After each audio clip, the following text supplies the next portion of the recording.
So, good afternoon, everybody. We're nearing the end of the conference, the final afternoon. My name is Desmond McNeil from SUM, Centre for Development and the Environment, one of the hosts of this conference. It's a great pleasure for me to introduce Simon Maxwell to you this afternoon. Simon has a distinguished academic career in development studies, which he has managed in a most impressive way to combine with a career as a powerful influencer of policy. He was for many years the director of ODI, the Overseas Development Institute in London, which under his leadership grew substantially both in size and in the quality of its work. Since then, he has, if anything, been even more influential. At the Economic Forum in Davos, a special advisor to UK House of Commons International Development Select Committee, as chair of the European Think Tanks Group, and executive chair of the Climate and Development Knowledge Network. In brief, he is not just a thinker, but also a doer, and an incorrigible optimist, using research and knowledge to move to the next step and say, okay, fine, that's the research, so what should we do? What should we do about it? But these are dark days for global governance. So I'm especially interested to know what Simon has to say about global governance, post-Brexit, and apparently also post-truth. Thank you very much. Simon.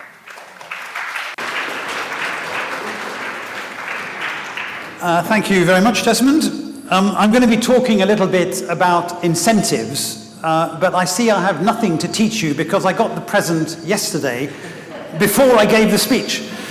And I was tempted to go home quickly, but decided not to.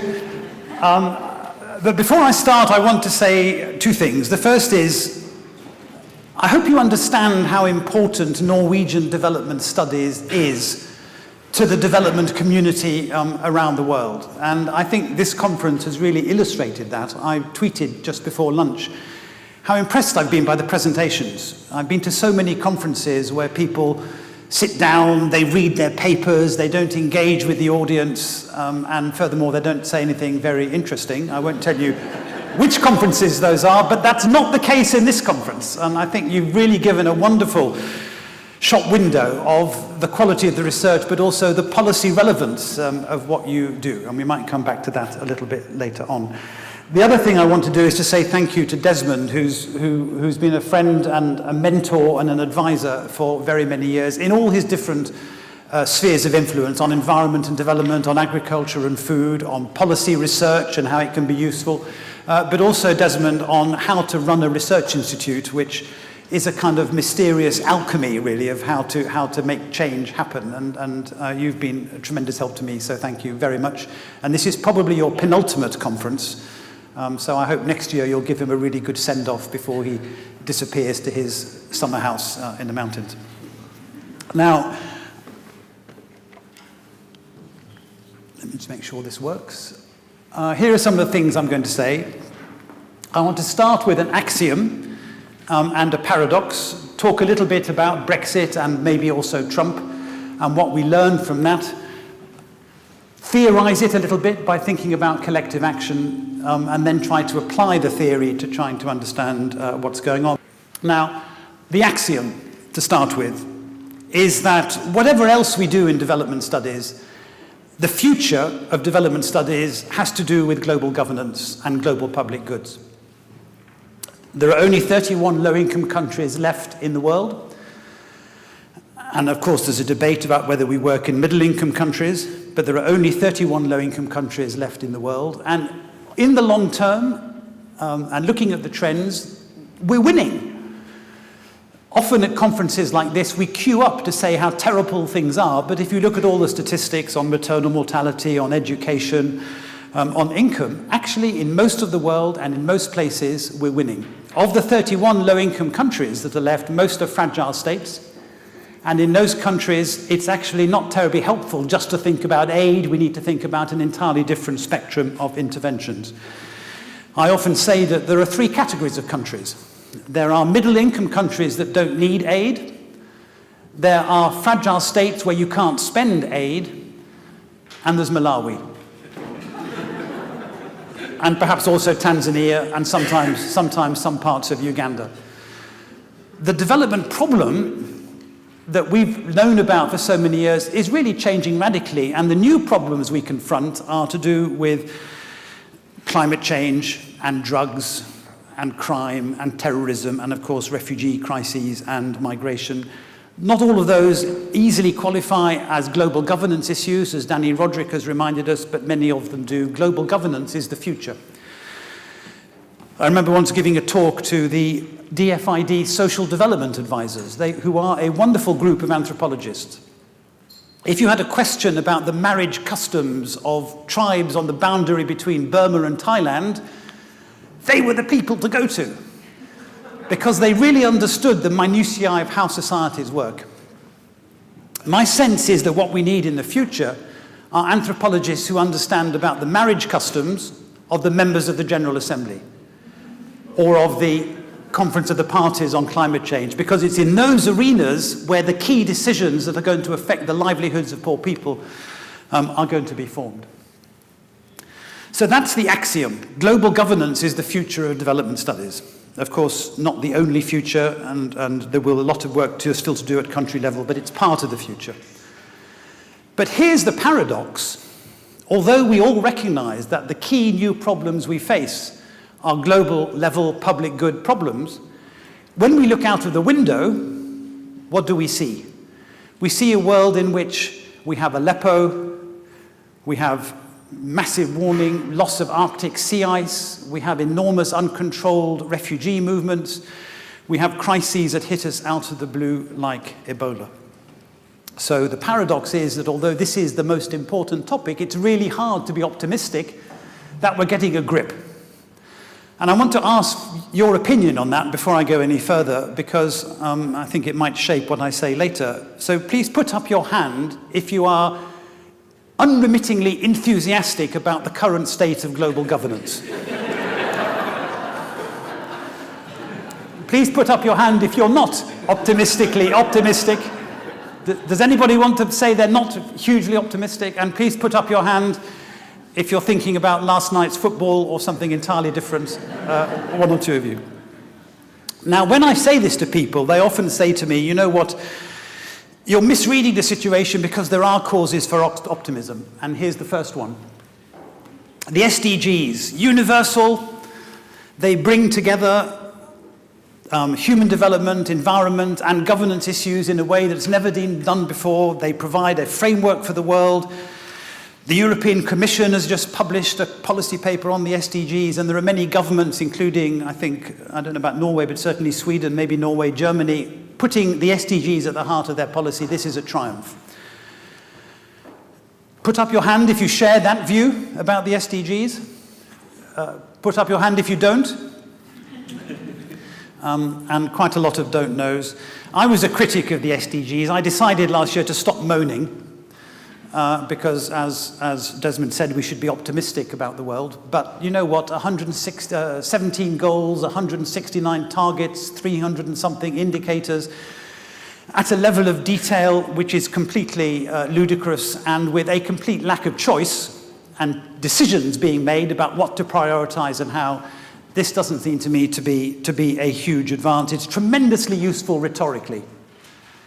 But, you know, we have enough rhetoric in the world, actually, and maybe we also need some practical tools. I don't find this a practical tool. Many of my close friends do love it. We might debate later whether this is the new beginning for global governance. I'm an economist. Economists actually always think the glass is half empty. And here's another glass half empty. And this is a complicated diagram that I want to explain to you because it does tell a very important story. It's from the latest UNEP emissions gap report published the week before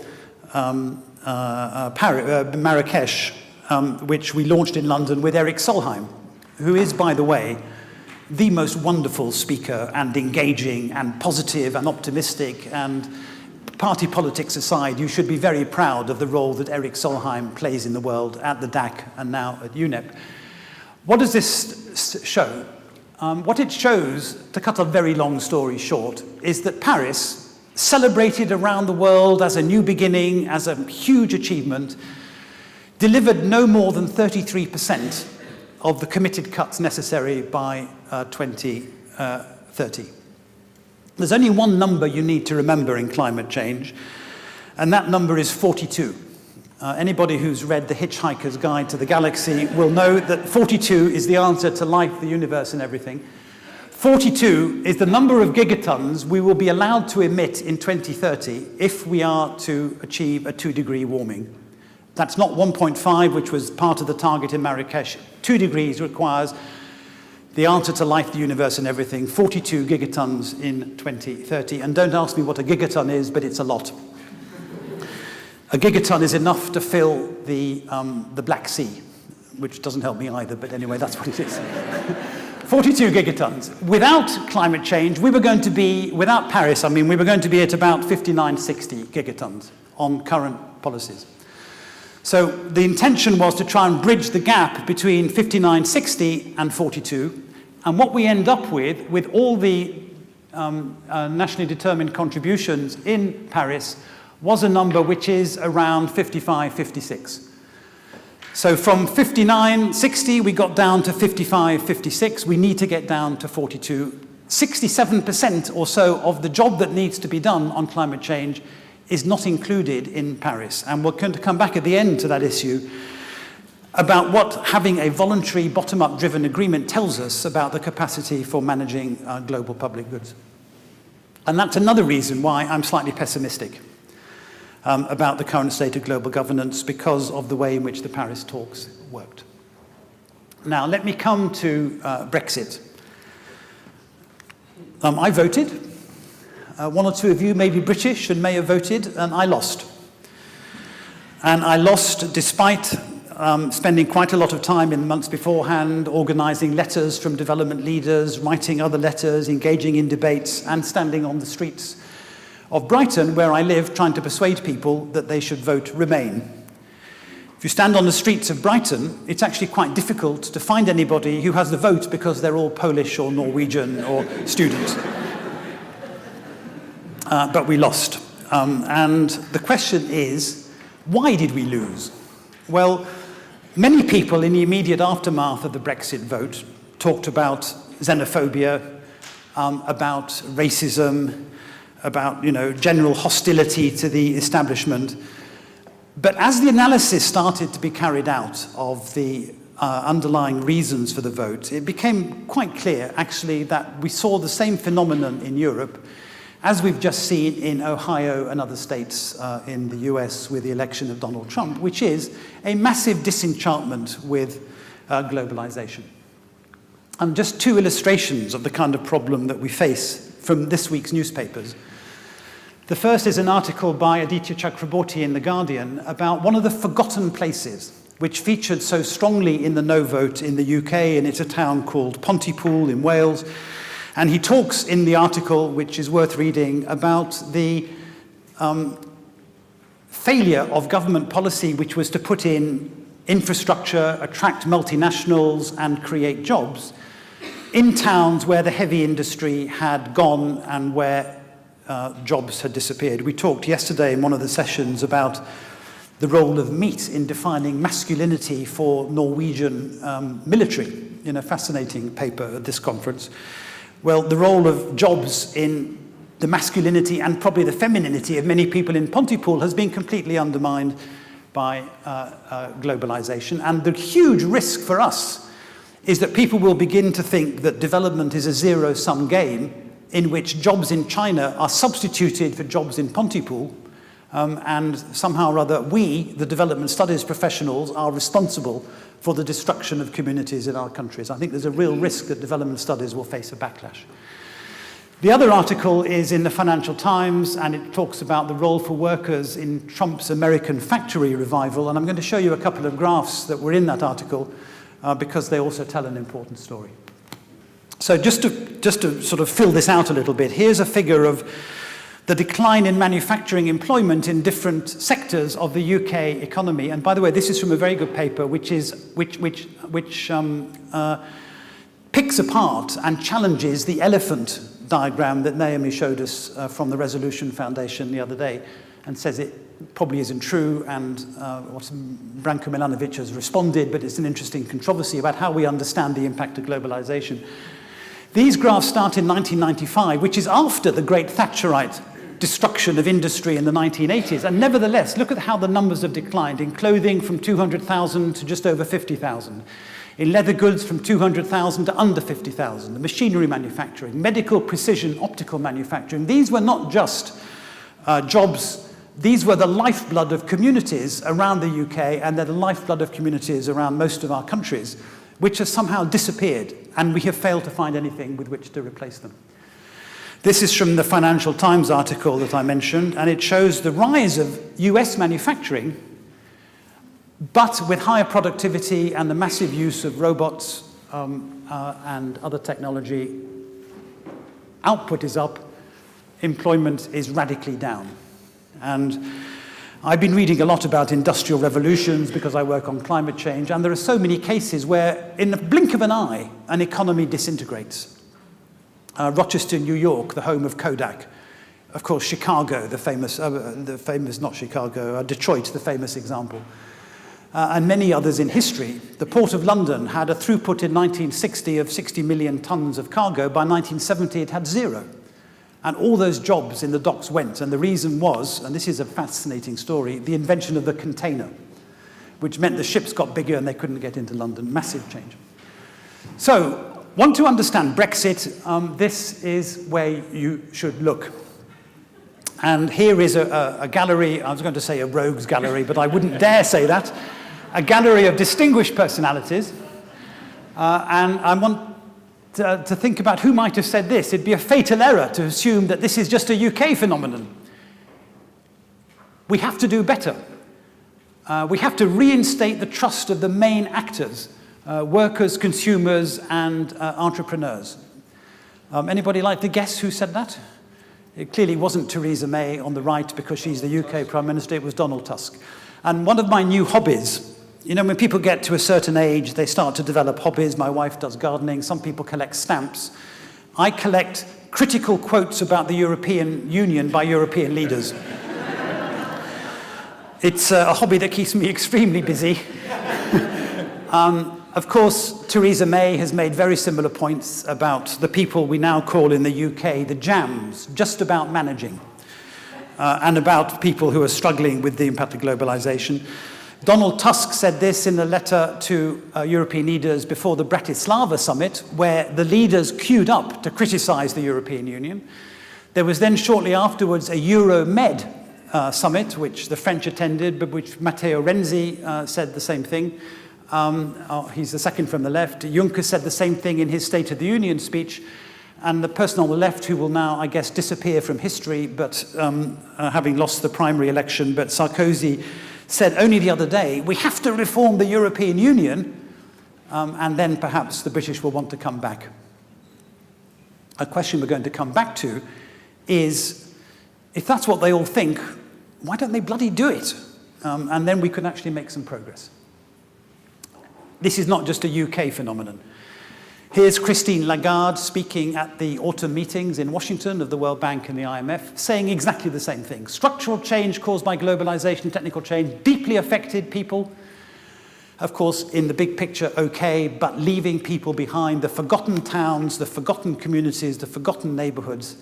This is where the problem lies, and the risk for us is that we are seen to be responsible for a zero-sum game in international development. That is a huge challenge to us as a profession. So that's my reading of Brexit. Of course there was xenophobia, of course there was racism, of course there were worries unjustified about the impact of immigration, of course there were worries about refugees and illegal migrants, but underpinning all of that is the fact that globalization hasn't worked for everybody, and there is a resentment against the establishment around the world. So let me then come back to how we might explain this. And more important, remember that I'm interested in agency, and I introduce the console of global governance. You'll notice I put the copyright underneath because I used to use lots of pictures I took from the internet on my website and in presentations. And this year I received a letter from a picture agency in the US saying, Dear Mr. Maxwell, we notice you are using our pictures. Please send us $5,000. And I thought it was funny as well when I first got the letter. They were very, very persistent, and it ended up costing me a lot of money. So a word of warning, be careful how you use pictures you take from the internet. I paid for this one. And it's a metaphor for a global governance slider. And if we can identify the things we can change, we can increase the volume or we can decrease the contrast, and we can change the way in which global governance works. There is, of course, a theory about collective action which we can apply to global governance. Elinor Ostrom, Manke Olsen, many, many others. When we looked at this a few years ago, we came up with 8 key steps in understanding the drivers of collective action that we could apply to global governance, and they're a mix of 2 different things. They're a mix of culture on the one hand and calculus on the other.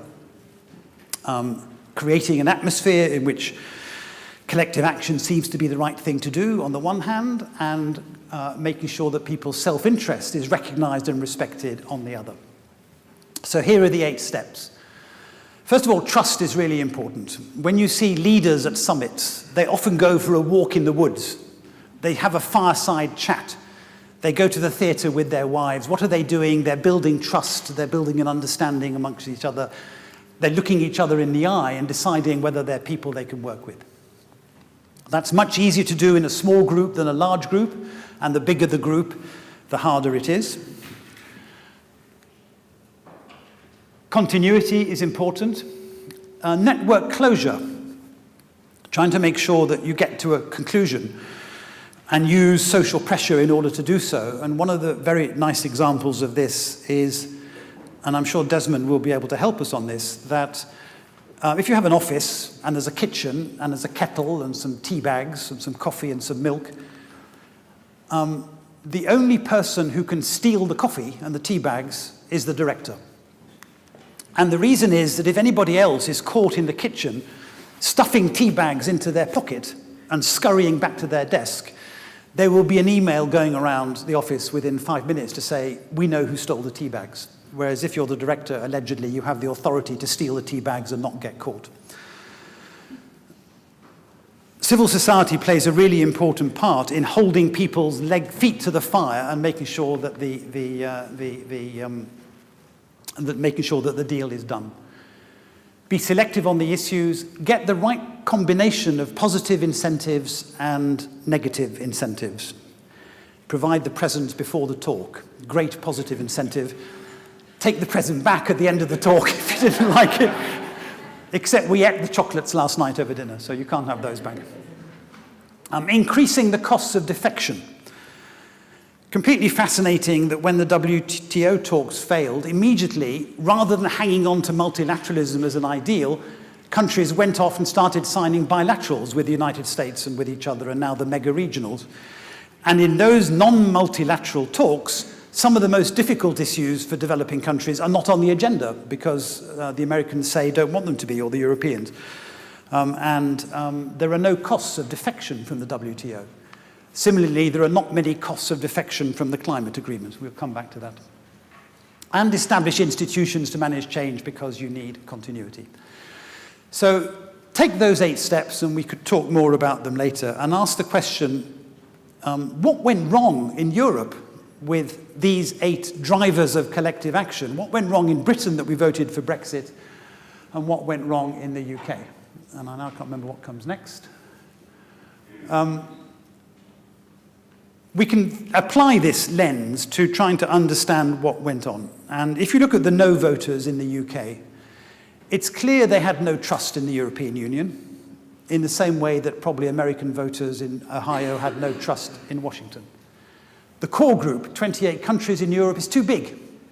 There is no natural affinity between Ireland on one side and, where's the Far East, Bulgaria on the other side. These are countries that are very far apart, and there is no actual common sense of identity. Decision-making, when you have 28 people around the table, takes forever and often reduces the consensus to the lowest common denominator. The EU, involved in too many of the wrong issues. And apparently the incentives, the positive incentives, not sufficiently strong, or the negative incentives not sufficiently strong for people to want to remain in the Union. Now, in the UK, there was a very strong focus on Project Fear, as it was called, which was designed to make people afraid of the shock that would come if we left Europe. That was almost the whole tenor of the European debate in the UK. There was very little about shared European values, about shared history, about the value of working together on global public goods. It was all about Project Fear, and it didn't work.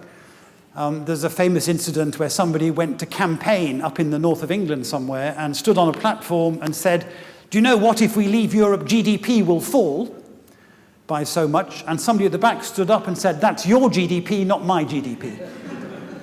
Because actually those people did not feel they were fully participating in society and felt excluded. But here's the real paradox for me about this.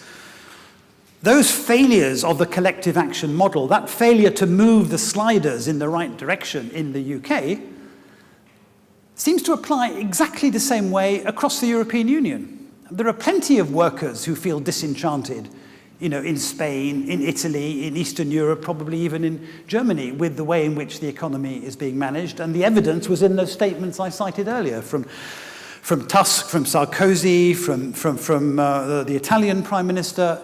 We all share that. So what's the difference?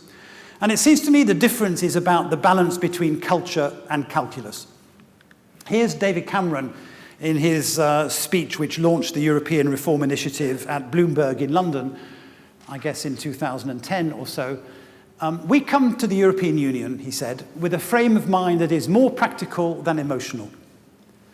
More practical than emotional. For us, the European Union is a means to an end. Prosperity, stability, the anchor of freedom and democracy within Europe and beyond her shores, not an end in itself. This is a crystallization of the calculus argument.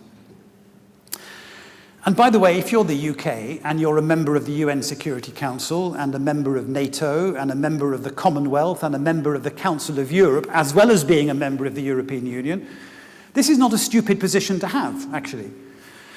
I always say that ministers make choices at the margin. You've got a global public good you want to deal with. Do we do this through the EU or shall we do it through the UN? And we can't do both because we can't go to every meeting in every capital.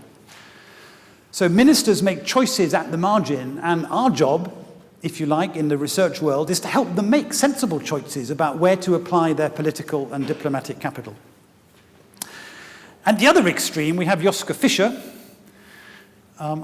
Is he still alive, Joschka Fischer? Yeah, but probably slightly older than in this photograph. And he kind of synthesizes an alternative view of what Europe is about.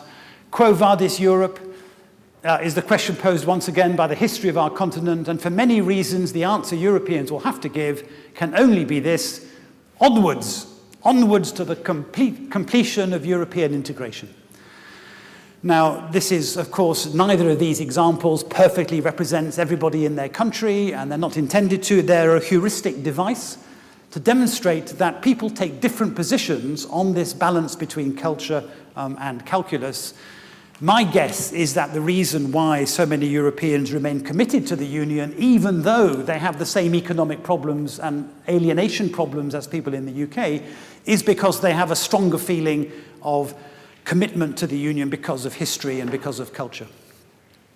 And a question we need to then think about is, well, I think the question we need to ask is, how do we make the rest of the Europeans more mercenary and make the British a little bit more idealistic about their relationship? How do we find a way, in the paper that Michaela Gavas and I have written on this, how do we find a way of walking on two legs and not just hopping along on one?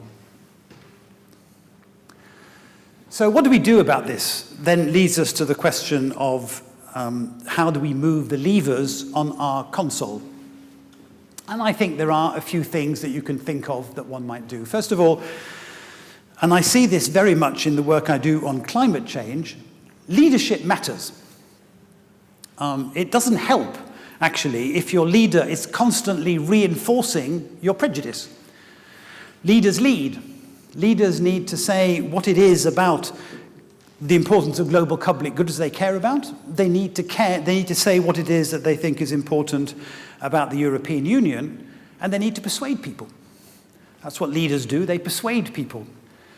When you look at the examples of climate change, I don't know how much of a success we think it is, but Barack Obama tried really hard to persuade people about the importance of climate change.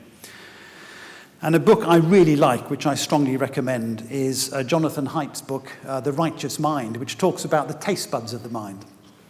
And just to digress for a second, Jonathan Haidt is one of those books that try to explain why Democrats so often lost elections in the past and Republicans won. And you have different taste buds. You have duty, responsibility, empathy, social commitment, nationalism. And Democrats tend to appeal to empathy, and Republicans tend to appeal much more to a whole spectrum, but with a strong emphasis on responsibility and duty. And I read this book, and I was writing about climate change, and I thought to myself, I wonder what Barack Obama should say about climate change if he's read this book. And I wrote what I thought he should say.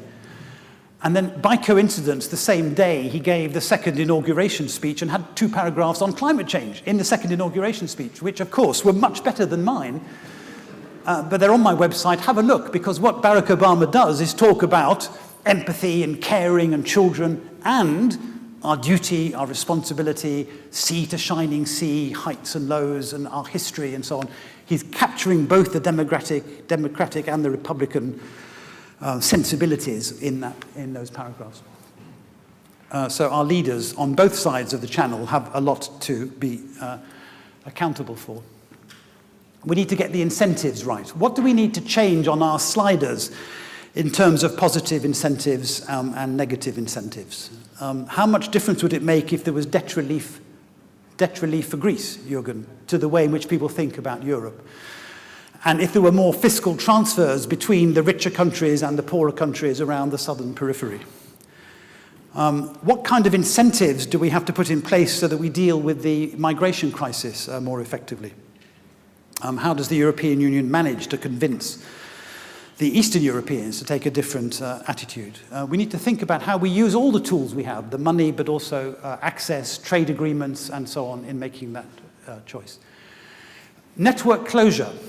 We think there's a really important role for think tanks as leaders of public opinion. And we created the European Think Tanks Group, which consists of think tanks in the UK, Germany, France, and the Netherlands, and used to have a think tank in Spain until it closed its doors.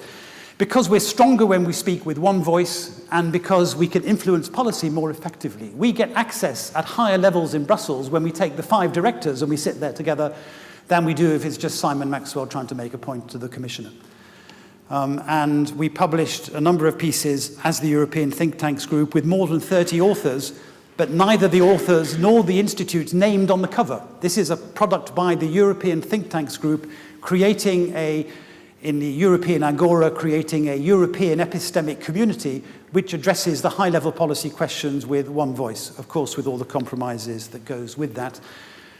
But it's worth asking always, who are your allies and how do you work with other people? And then finally, to repeat what I said earlier, making sure we have the right balance of culture and calculus. And I should finish in 5 minutes, is that all right? So let me then, am I optimistic about that? About whether we can change the European debate? Well, on the basis of the last 3 or 4 months, not very. I've done a paper which will be on my website at the end of the weekend when I get home for this conference. But it concludes by saying that my dream in the summer was that Brexit would deliver such a shock to the Europeans, the other Europeans, that they would immediately reform.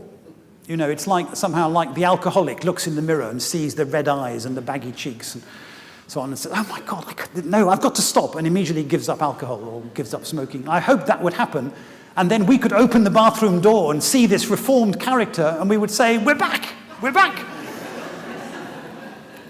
That certainly won't happen unless the Europeans deal more effectively with free movement of labour, which is one of the key pinch points for us, I think, but it is something nevertheless worth thinking about. What do we have to do to create a revolution in expectations on both sides so that we can begin to work together?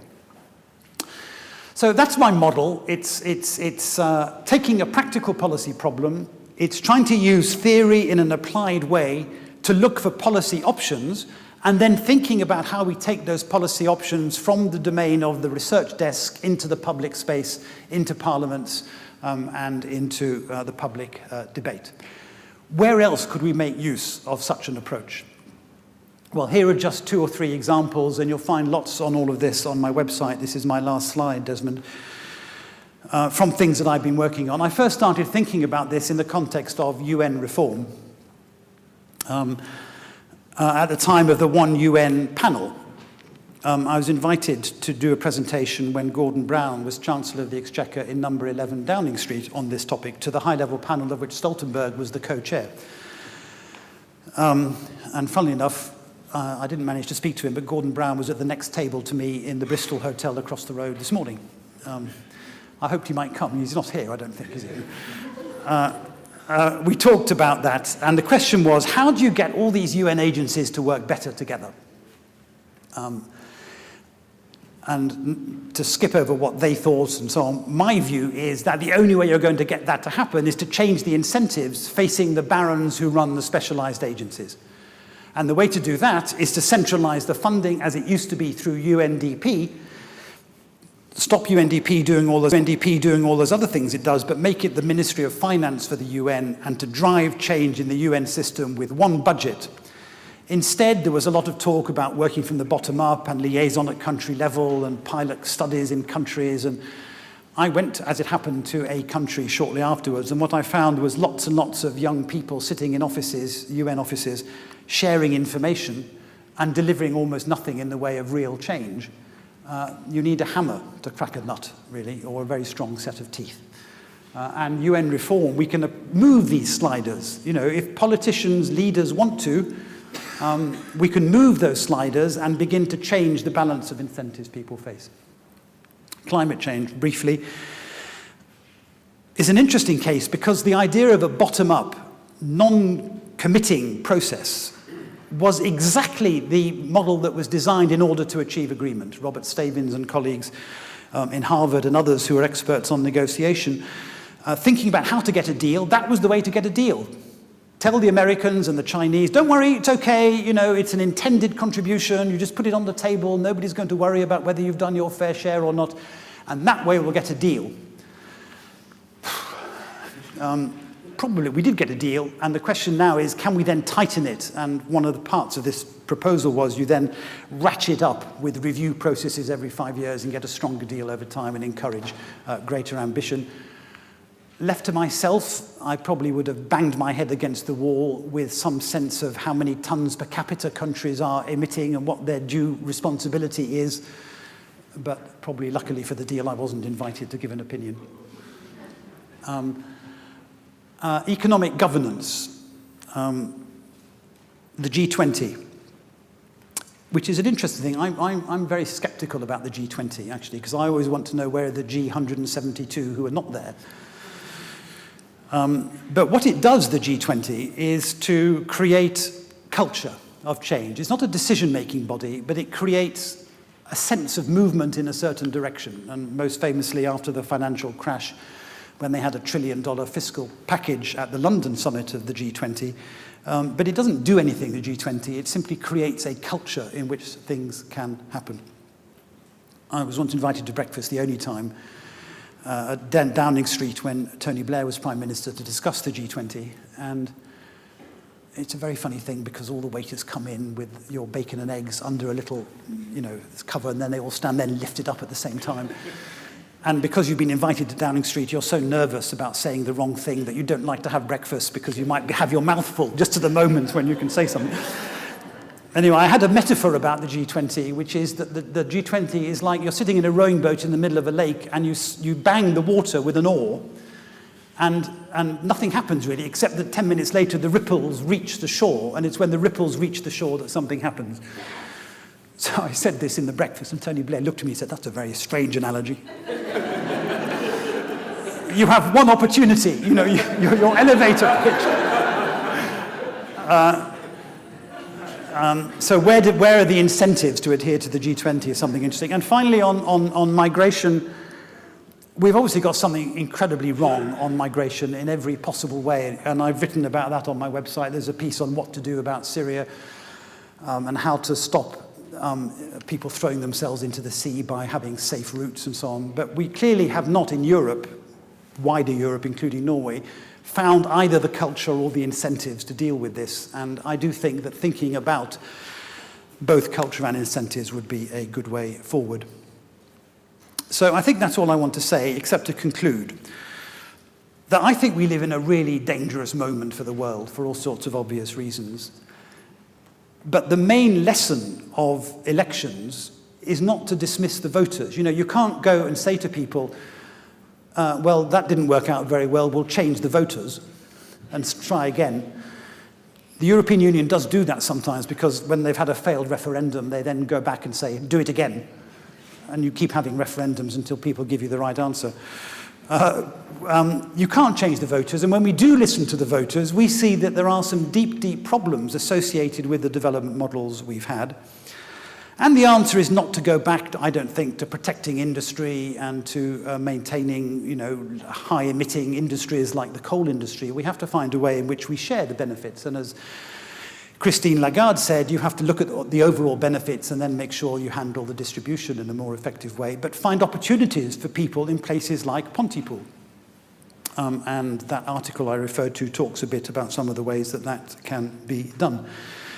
But we are not, despite the problems we have with the voters and the problems we have with the underlying issue, we are not passive and we are not helpless in the face of these changes, because as researchers, and as those who advise policymakers, and as leaders, our job is not to stand by idly and watch. Our job is to think about how we can apply theory in order to make change. As Kurt Lewin, the psychologist, said, there is nothing as practical as a good theory. There is nothing as practical as a good theory. Our job, the thing that only we can do, actually, in the world, is to take the theory and turn it into something that will make the world a better place. And in this particular instance, the way we're going to do that is by looking at culture and calculus and applying it to those absolutely critical, hard, wicked problems that the world faces. And I think we can do it. You can do it. And good luck.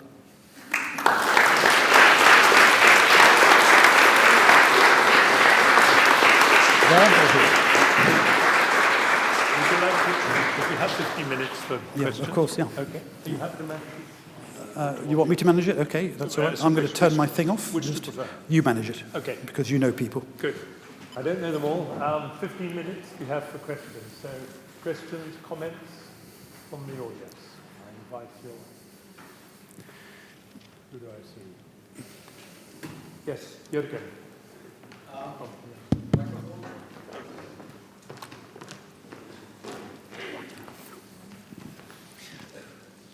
Thank you. Great presentation, Simon. Thank you very much. There's one point I would like to labor a little bit about. That is the defection. How do you punish defection? And you mentioned that there is no punishment for defecting from WTO, and there is no real punishment for defecting from climate agreement.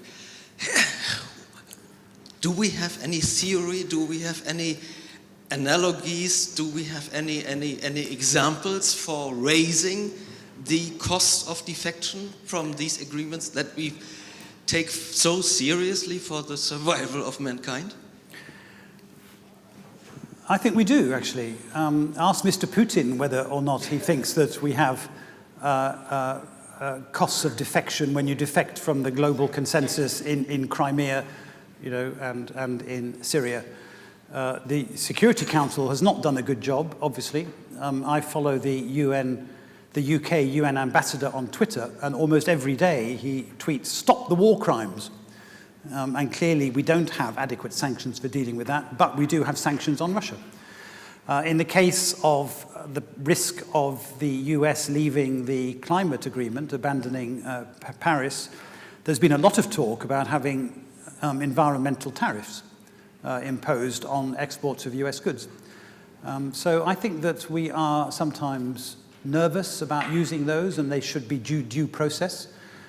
Look at the way in which the World Bank and the IMF have imposed sanctions on countries for defecting from structural adjustment consensus. And we know that countries play games and, it is not always very successful, but the whole issue of conditionality is about actually punishing defection from the conventional wisdom, from the Washington consensus. So I think, and sanctions sometimes work, sometimes don't, and we talk a lot about smart sanctions, but don't give up. It's the last resort. And the first resort is trust building. The second resort, if you like, is to build the right incentives, the positive incentives and the rewards. It's like with any interpersonal relationship. You don't hit somebody, you don't punch somebody in the face until you've exhausted all other options, usually. In the center, is it Paul? No. You have the microphone. Paul Wisborg, Norwegian University of Life Sciences. One of the sessions yesterday was about democratic transformative politics, if I can get it right, and the crisis that kind of politics is facing around the world, including in South Africa and also the examples that you've talked about. I was a bit surprised by, in a sense, the absence of democratic politics, broad-based politics, the representation of some of the grievances that have surfaced very much now into ordinary policy making.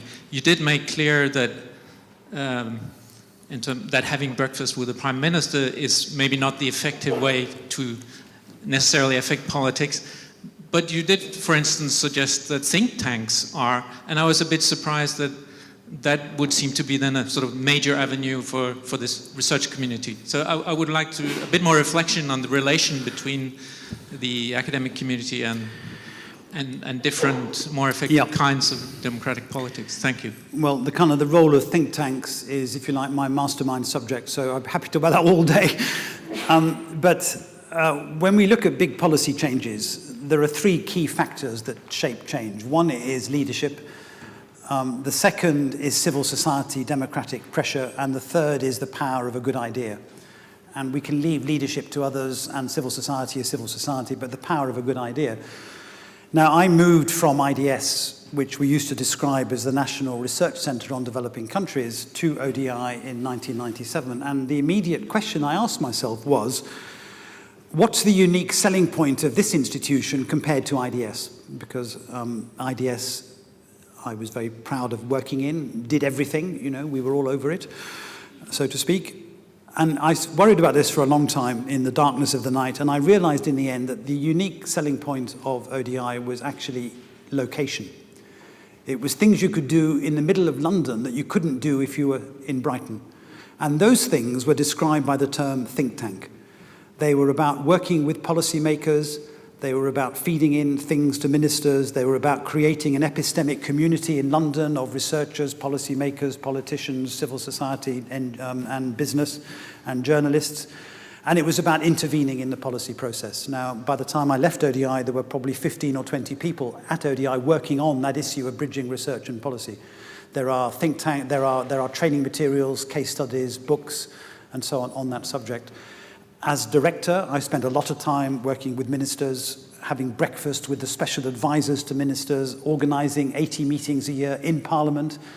And that's the kind of work I continue to do now as a specialist advisor to the Select Committee. And ODI, since I left, is now a lot better and bigger and has gone from strength to strength. Now, lots of interesting questions about that, about what it means to work in those environments. Are you still an academic? If your main output turns out to be briefing papers, opinion pieces, and Twitter feeds, rather than writing books or articles in recognized journals. How do you reward performance, and how do you balance your requirements? And very important for us and for all think tanks, how do you find people who can do that job? Most of the think tanks in London, the average age is 25. And if you're in a development think tank, that's much more difficult because you need people with international experience, and you need, but where do you get, when you advertise a job, you get lots of 25-year-olds, and you don't get many 40-year-olds. We're not supposed to talk about age, but you don't get many experienced people who come in who can manage teams and groups. So we had a policy at ODI of growing our own and taking young people and building them into think tank leaders. Now, one of the things I always say when I go around Europe is every country needs an ODI. And to the best of my knowledge, Norway doesn't quite have an ODI. You have really good researchers, as we've seen. You have really good university departments and research institutes. But where is that interface with policymakers that is actually so valuable? It doesn't exist here, it doesn't exist in Sweden, it doesn't really exist in Denmark, and it doesn't exist in most of the countries around Europe. And that's a pity, actually. Now, London's a bit different because it's a very big community with a huge NGO presence and lots of interest in development, so perhaps it's easier. But I say to every minister I meet from another country, think about creating an ODI. It's a really good investment because it will also bolster your work and your position as you'd help to develop policy. Thank you very much. There is a question right next to the point.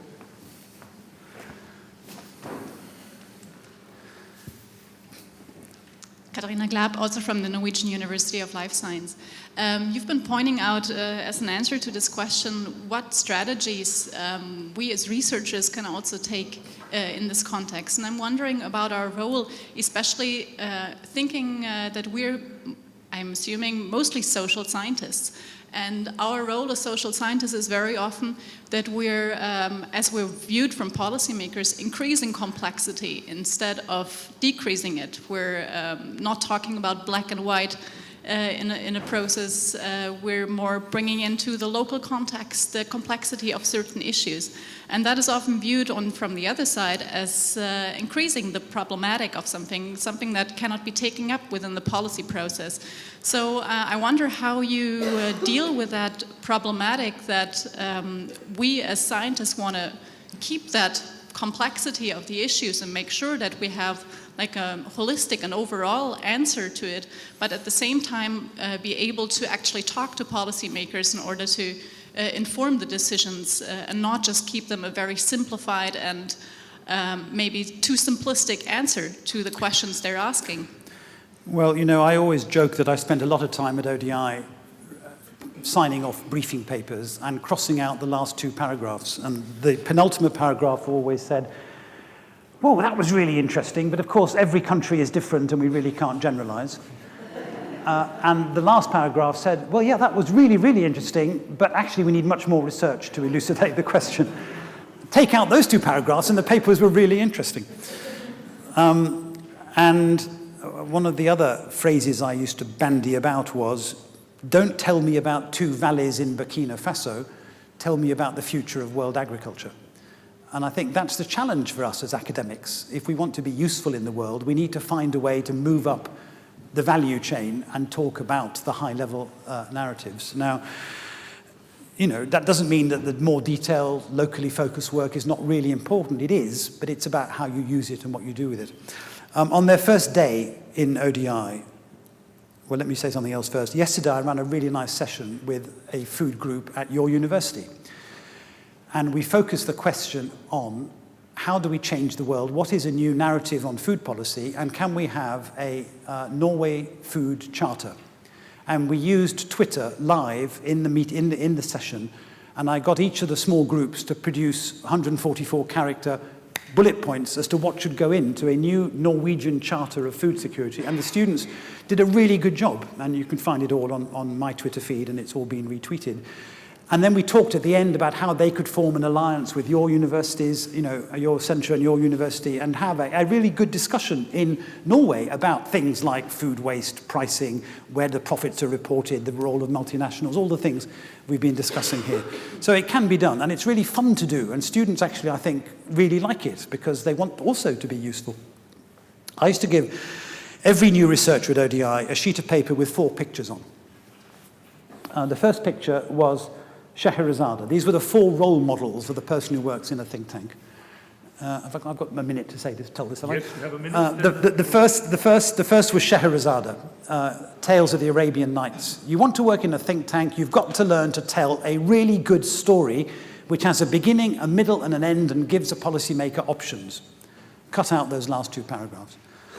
The second had a number of versions, but one of them was from My Fair Lady, Henry Higgins sends Eliza Doolittle to the ball, and she's going to pretend she's an aristocrat and not a Cockney flower seller or whatever she was. And she gets caught out by a guy called Zoltán Karpády, who's a Hungarian philologist who listens very carefully and realizes she's not a princess. And Zoltán Karpády is described in Pygmalion as he oiled his way around the floor, oozing charm from every pore. You need a network. When I was at IDS, my greatest fear was that the minister would pick up the phone and ring the director of IDS and not ring ODI. Networks don't just happen, they have to be built. You have to oil your way around the floor, oozing charm from every pore. Third role model. Isambard Kingdom Brunel.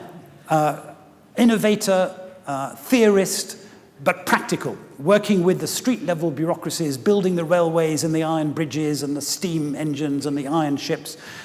A man who was a theorist, but was really practical and knew that something had to change. And finally, Rasputin, because you have to think politically. And I always say that people would come to me as director the day before the G8 or the G20, and they would say, I've got this great idea for the communique, can you help us?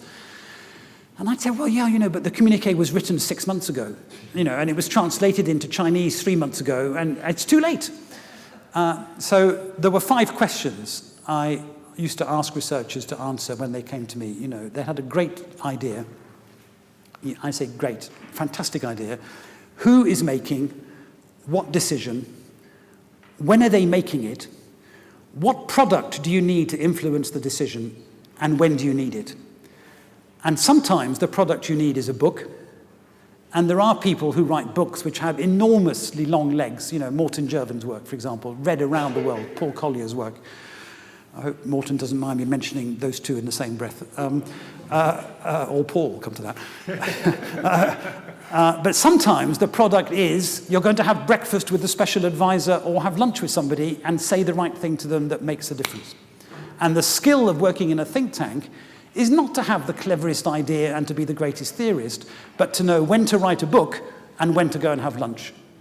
And if you can manage that understanding of the policy process, on which, by the way, of course, there is a huge theory, and as I said, lots of training materials, that's when you start as a researcher to change the world.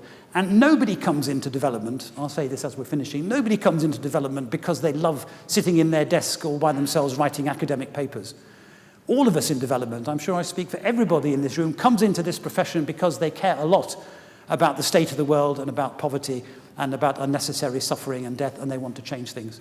So if you want to do that, think about what the best way is to do it. Thank you very much. I'm sure those 4 faces will be on your gravestone, but that won't be for a few decades yet, I hope. So join me in thanking Simon. Thank you.